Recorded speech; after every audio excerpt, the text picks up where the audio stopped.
آخری پیغمبر ہیں، جس کی علامتیں ہماری کتابوں میں موجود ہیں۔ اس درخت کے نیچے سوائے اللہ کے نبی کے اور کوئی شخص بھی آج تک نہ بیٹھا ہے۔ مصرع نے راہب کی اس بات کو ذہن نشین کر لیا اور سفر آگے بڑھا۔ جب یہ کارواں بصرہ پہنچا تو محمد صلی اللہ علیہ وسلم علا کے نزدیک خشک کنویں کی طرف بڑھے اور اس کے بعد اس کنویں میں اپنا ہاتھ ڈالا، اس میں سے چلو بھر پانی اٹھا کر اپنے ہاتھ دھوئے اور اس کے قریب میں موجود ایک سوکھے درخت کے نیچے بیٹھ گئی۔ مصرع نے دیکھا کہ وہ سوکھا ہوا درخت اچانک سرسبز ہو گیا ہے اور محمد صلی اللہ علیہ وسلم اس کے نیچے بیٹھ کر عبادت میں مشغول ہو گئے۔ بہرحال شام پہنچ کر آپ صلی اللہ علیہ وسلم نے تمام مال کو فروخت کر دیا اور اس تجارت میں بہت نفع ہوا، لہٰذا حضور صلی اللہ علیہ وسلم مصرع کے ساتھ مکہ کے لیے واپس روانہ ہو گئے۔ شام سے واپسی پر راستے میں ایک دن دوپہر سخت گرمی کا وقت تھا۔ مصرع کیا دیکھتا ہے کہ حضور صلی اللہ علیہ وسلم اونٹ پر سوار ہیں اور دو فرشتے آپ کو دھوپ سے بچانے کے لیے سایہ کیے ہوئے ہیں۔ اللہ رب العزت نے مصرع کے دل میں نبی کی ایسی محبت ڈال دی کہ گویا وہ نبی صلی اللہ علیہ وسلم کا غلام بن گیا۔ یہ حضور صلی اللہ علیہ وسلم کی عمر کی 25واں سال تھا اور آپ ملک شام سے تجارت کے بعد مکہ واپس لوٹے۔ مکہ آتے ہی آپ صلی اللہ علیہ وسلم حضرت خدیجہ کے گھر کی طرف روانہ ہوئے تاکہ انہیں نفع کے بارے میں بتائیں۔ یہ ظہر کا وقت تھا اور سیدہ خدیجہ عورتوں کے ساتھ گھر کے بالا خانہ میں بیٹھی تھیں۔ کیا دیکھتی ہیں کہ محمد بن عبداللہ اپنے اونٹ پر تشریف لا رہے ہیں اور دو غیبی مخلوق ان پر سایہ کیے ہوئے ہیں۔ یہ حیرت انگیز منظر دیکھ کر سیدہ خدیجہ حیران رہ گئیں۔ پھر جب حضور صلی اللہ علیہ وسلم تشریف لائے تو حضرت خدیجہ رضی اللہ تعالیٰ عنہ نے ان کا خوشی سے استقبال کیا۔ آپ صلی اللہ علیہ وسلم نے حضرت خدیجہ کو سفر شام اور تجارتی منافع کے متعلق بتایا۔ سیدہ خدیجہ حیران تھیں کیونکہ اس سے قبل ان کے مال میں اس قدر برکت اور منافع کبھی نہ ہوا تھا۔ بہرحال جب حضور صلی اللہ علیہ وسلم واپس تشریف لے گئے تو حضرت خدیجہ نے مصرع سے کہا کہ کیا تم نے وہ منظر دیکھا؟ تو مصرع نے کہا سارے ہاں میں نے دیکھا اور سارے واقعات بتا دیے اور نستور نے جو بات کہی تھی وہ بھی آپ کو بتا دی۔ اس تمام واقعات نے سیدہ خدیجہ کو حد درجہ متاثر کیا اور آپ کو حضور سے بہت لگاؤ پیدا ہو گیا۔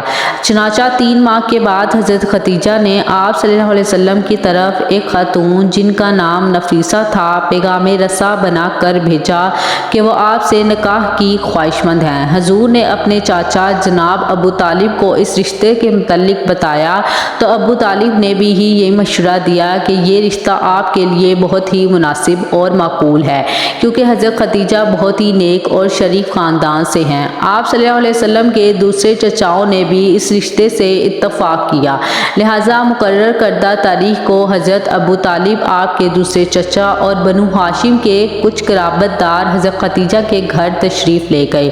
اس تقریب میں حضرت خدیجہ کی طرف سے آپ کے چچا عمرو بن اسد موجود تھے کیونکہ حضرت خدیجہ کے والد وفات پا چکے تھے۔ اس موقع پر دونوں خاندانوں کے بزرگ موجود تھے اور جناب ابو طالب نے آپ صلی اللہ علیہ وسلم کا نکاح پڑھایا۔ حضرت خدیجہ نے اپنا سب کچھ حضور صلی اللہ علیہ وسلم کی خدمت میں پیش کر دیا۔ کچھ دن حضور حضرت خدیجہ کے ساتھ ابو طالب کے ہاں رہے اور پھر حضرت خدیجہ رضی اللہ تعالیٰ عنہ کے ساتھ ان کے گھر منتقل ہو گئے۔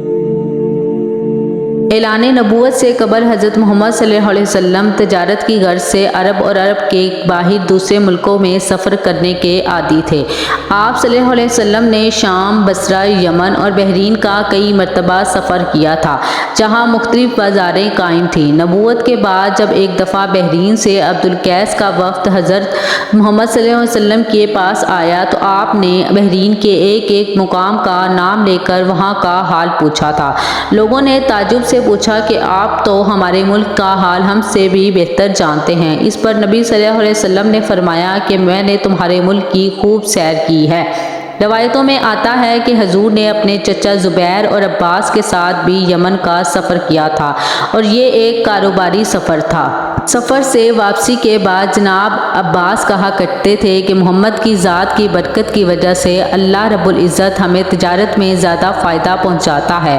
حضور ایران کے سرحدی علاقوں میں بھی گئے تھے۔ ان دنوں ایران میں مضر بن ساوا کی حکومت تھی۔ ان تمام سفر سے حضور کو خاصا تجربہ ہوا اور لین دین کی غرض سے مختلف علاقوں اور تہذیبوں کے لوگ سے میل جول بڑھا۔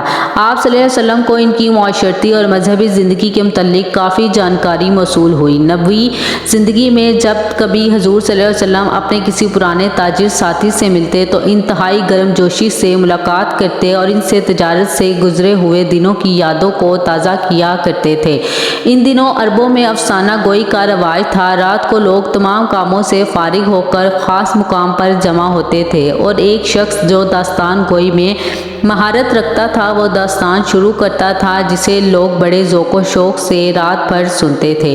ایک دفعہ حضور صلی اللہ علیہ وسلم نے بھی اس محفل میں شرکت ہونے کا چاہا، لیکن اتفاق سے راستے میں شادی کی ایک محفل لگی تھی جسے دیکھنے کے لیے آپ وہاں کھڑے ہو گئے اور آپ صلی اللہ علیہ وسلم کو وہیں نیند آ گئی۔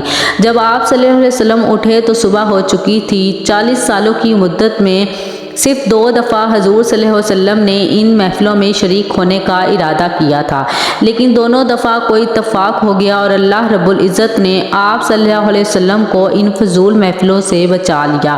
ان دنوں مکہ تمام تر بدعمالیوں اور برائیوں کا مرکز تھا۔ قریش مکہ نے حج میں طرح طرح کی بدعتوں کو ایجاد کر لیا تھا۔ مرد ننگے ہو کر کعبہ شریف کا طواف کیا کرتے تھے، جبکہ عورتیں نیم برہنہ حالت میں کعبہ کے گرد چکر لگایا کرتی تھی۔ لوگوں نے کعبہ کے گرد 360 بت رکھ دیے تھے۔ حضور صلی اللہ علیہ وسلم اہل مکہ کے ان اعمال سے بہت غمزدہ رہتے تھے اور انہیں جہالت و گمراہی میں دیکھ کر کراہت محسوس کرتے تھے۔ یہی وجہ تھی کہ آپ صلی اللہ علیہ وسلم کو حج، طواف اور منع کے لیے کئی بار کہا گیا، لیکن حضور صلی اللہ علیہ وسلم ان لوگوں کی خرافات کی وجہ سے صاف انکار کر دیا کرتے تھے۔ نبی صلی اللہ علیہ وسلم نے اعلان نبوت سے قبل اپنی جوانی میں کبھی کسی بت کے سامنے اپنا سر نہ جھکایا تھا اور نہ ہی قریش میں کسی جاہلیت کی رسم و رواج میں شرکت کی۔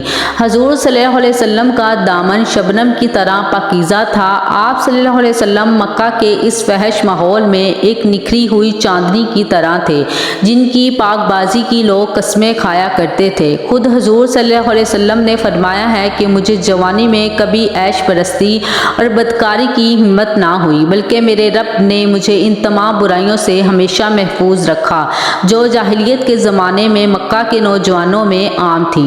دوستی زندگی کی اہم ضرورت ہوتی ہے۔ سچا اور مخلص دوست کسی رواج سے کم نہیں ہوتا۔ حضور صلی اللہ علیہ وسلم بھی دوستوں سے مستثنا تھے۔ حضور کے تمام دوست پاکیزہ اخلاق، بلند کردار کے مالک تھے۔ ان میں سب سے قریب حضرت ابوبکر صدیق رضی اللہ تعالیٰ عنہ تھے جو حضور صلی اللہ علیہ وسلم کے جگری دوست تھے اور برسوں تک آپ کے شریک صحبت رہے۔ اکثر فرصت کے اوقات میں حضور صلی اللہ علیہ وسلم اپنے دوستوں کے ساتھ سیر کے لیے جایا کرتے تھے۔ جب حضور صلی اللہ علیہ وسلم کی عمر مبارک 35 برس ہوئی تو مکہ میں زبردست سیلاب آیا اور پانی کی تیز دھاروں نے خانہ کعبہ کی دیواریں گر گئیں۔ لہذا قریش مکہ نے کعبہ شریف کو دوبارہ مرمت کیا اور سرداروں کے مشورے سے مکہ کے تمام قبیلوں نے علیحدہ علیحدہ پتھر جمع کیا۔ اس طرح کعبہ کی تعمیر مکمل ہوئی۔ جب تعمیر مکمل ہوئی تو حجر اسود کو اپنی جگہ رکھنے کا وقت آیا۔ اس میں ہر قبیلے کے درمیان سخت اختلاف پیدا ہو گیا۔ اس پر حضور صلی اللہ علیہ وسلم نے بڑی حکمت سے کام لیا اور ایک چادر منگوائی اور حجر اسود کو اس میں رکھ کر یہ فرمایا کہ ہر قبیلے کا سردار اس چادر کو تھام لے تاکہ اس شرف سے کوئی قبیلہ محروم نہ رہ سکے۔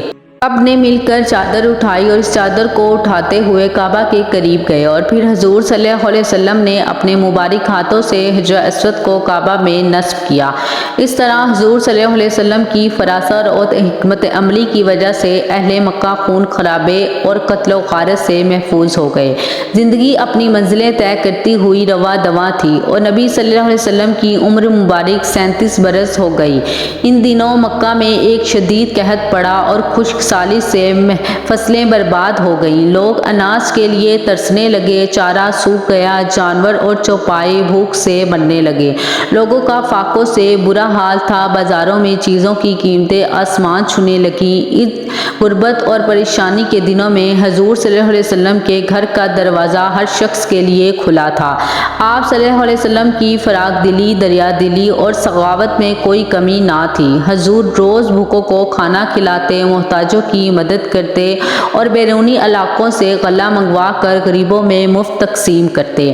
اس نیک کام میں آپ صلی اللہ علیہ وسلم کی زوجہ بی بی خدیجہ بھی آپ کا بھرپور ساتھ دیتی رہی تھی، اور اس دریا دلی کی وجہ سے بے شمار غریبوں مفلس لوگ موت کے منہ میں جانے سے بچ گئے۔